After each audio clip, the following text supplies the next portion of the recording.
My dear students, आज हम लोग कर रहे हैं ऑडिट ऑफ कॉलेज या ऑडिट ऑफ यूनिवर्सिटी का पार्ट 2। ये बहुत इम्पॉर्टेंट चैप्टर है, बहुत सेंसिटिव क्वेश्चन है, इसलिए इसको स्टूडेंट्स को भी गंभीरता से समझना है क्योंकि ये उन्हीं से संबंधित है।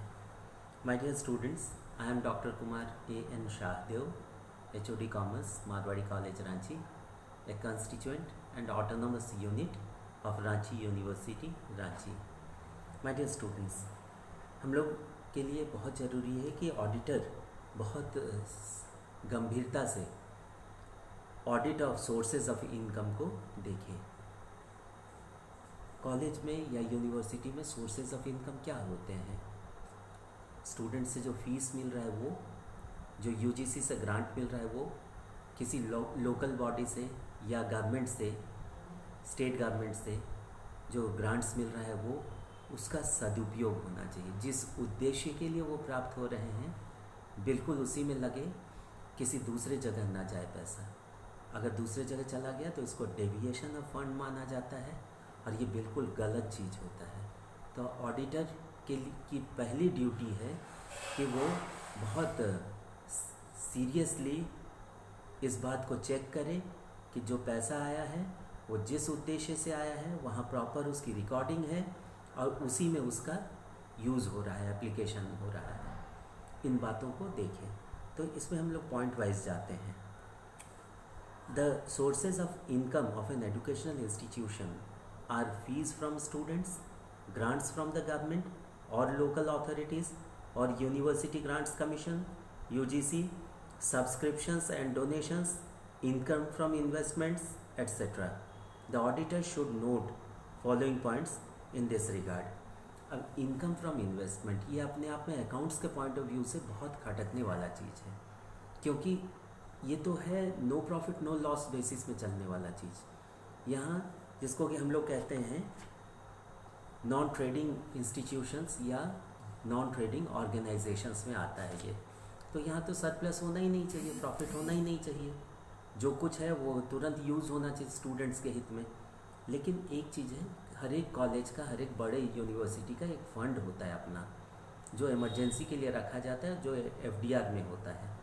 तो वो जब ज़रूरत हुआ निकाले, उसको कॉलेज के हित में, यूनिवर्सिटी के हित में, छात्र हित में लगाया जाता है। उसका इंटरेस्ट ठीक ढंग से रिकॉर्ड हो रहा है कि नहीं, ये भी देखना ज़रूरी है।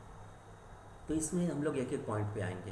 पहला है, he should check the cash receipts on account of fees by reference to the counter files of the fee receipt books and used and if necessary the students register should be inspected for free studentship. He should see that it is duly authorised by the responsible authority. पहला चीज़ है कि cash book, ये जो receipts है, cash receipts है, वो student से जो फीस लिया जाता है, कॉशन मनी लिया जाता है या उनको फ्री स्टूडेंटशिप वगैरह दिया जाता है, उसका वो ध्यान से देखिए कि हर एक पैसे का ठीक से रिकॉर्ड है कि नहीं, जर्नल एंट्री है कि नहीं, उसका प्रॉपर अकाउंटिंग है कि नहीं। और जो स्कॉलरशिप वगैरह दिया जाता है, जो फ्री स्टूडेंटशिप दिया जाता है, वो प्रॉपर वे में सैंक्शन किया गया है कि नहीं, जो अथॉरिटी है, जो रेस्पॉन्सिबल अथॉरिटी है, उनके द्वारा वो सैंक्शनड है कि नहीं, इन बातों पे ध्यान देना है। सेकंड पॉइंट जो ऑडिटर के लिए ज़रूरी है, वो कहता है कि generally examination fees and admission fees received once a year should also be vouched with reference to the proper documentary evidence. The auditor should ensure that all such fees have been properly recorded in the relevant books and registers। बहुत simple सा चीज़ है my dear students. एक auditor को इस बात पे ध्यान देना चाहिए कि हर एंट्री के लिए एक कॉरस्पॉन्डिंग वाउचर रखा गया है और हर वाउचर का एक कॉरस्पॉन्डिंग एंट्री है। ये सबसे ज़रूरी होता है देखना। अर्थात जो भी खर्च हुए हैं उसके लिए एक वाउचर होगा, प्रॉपर वे में उसकी रिकॉर्डिंग होगी, उसकी नंबरिंग होगी, उस सीक्वेंस में लगा हुआ होगा, उसकी जर्नल एंट्री प्रॉपर वे में होगी इन सीक्वेंस। तो उसका हर वाउचर के लिए एक जर्नल एंट्री होना चाहिए उसी ऑर्डर में, और हर जर्नल एंट्री का एक कॉरस्पॉन्डिंग वाउचर ओरिजिनल ये फाइल में लगा हुआ होना चाहिए, उसकी भी रिकॉर्डिंग होनी चाहिए। इन बातों को चेक करना, इसी को ऑडिटिंग में पहला स्टेज माना जाता है, जिसको कंपेयर कास्ट कहते हैं। नेक्स्ट है third, if there is a part of fees which is totally recoverable, he should see that it is written off by the person duly authorised for it. If he comes to know exactly under something unfair, he should make the fact known to the governing body or committed members। Committee members को या governing body को auditor तुरंत बताए अगर उसको किसी तरह की कोई इरेगुलरिटी उसके ध्यान में आ रही है, क्योंकि कुछ फीस होते हैं जो टोटली रिकवरेबल होते हैं और कुछ फीस होते हैं जो रिफंडेबल होते हैं, जैसे कॉशन मनी वगैरह। जब स्टूडेंट पास कर जाता है, अगर वो नियम से रहा है, पढ़ा है, उसका व्यवहार अगर संयमित रहा है, तो उसको एकदम पूरा अमाउंट रिफंड कर दिया जाता है जब वो पास आउट कर जाता है। तो इन बातों पे उसको नज़र रखना है ऑडिटर को। नेक्स्ट है, the auditor should see that the fees unpaid for a part of the academic year but exempted for that extent have been properly accounted for in the books of accounts of the institution। कोई बच्चा बहुत brilliant निकला हो, उसको अगर managing committee या governing body ने कुछ एग्जेम्पशन दिया हो, तो उसको एग्जेम्प्ट किया गया है कि नहीं, उसका ठीक से रिकॉर्ड है कि नहीं, और जो एग्जेम्पशन का सर्टिफिकेट है, उसका जो लेटर है अथॉरिटी का, वो भी समय सही जगह पे लगा हुआ है कि नहीं। इन बातों को ऑडिटर को चेक कर लेना चाहिए। नेक्स्ट है, he should C that the fees paid in advance have been duly carried forward and accounted for in the books of account subsequently। अगर कोई फीस एडवांस में दिए गए हैं तो उसको कैरी फॉरवर्ड किया गया है और नियमानुसार उसकी रिकॉर्डिंग है बुक्स ऑफ अकाउंट्स में, ये देखिए ऑडिटर। नेक्स्ट है, if the institution has received any grant from the government और local authority, then it should be vouched with the help of correspondence or any other documentary evidence. अगर किसी तरह का college को या यूनिवर्सिटी को grant मिला है लोकल अथॉरिटी के द्वारा या गवर्नमेंट के द्वारा, तो वो स्टूडेंट्स के लिए होता है, स्टूडेंट्स के बेनिफिट के लिए होता है, क्योंकि स्टूडेंट्स जो होते हैं वो फ्यूचर ऑफ द नेशन है, बहुत इम्पॉर्टेंट है। इसलिए उसका सही उपयोग है कि नहीं उसको देखें, और कॉरस्पॉन्डेंस जो है उसका डॉक्यूमेंट्री एविडेंस जो है वो ठीक से ऑडिटर चेक कर ले कि वो अपने जगह पे लगा हुआ है और उसका नियमानुसार यूज़ हो रहा है। नेक्स्ट है, receipts on as donations and subscriptions.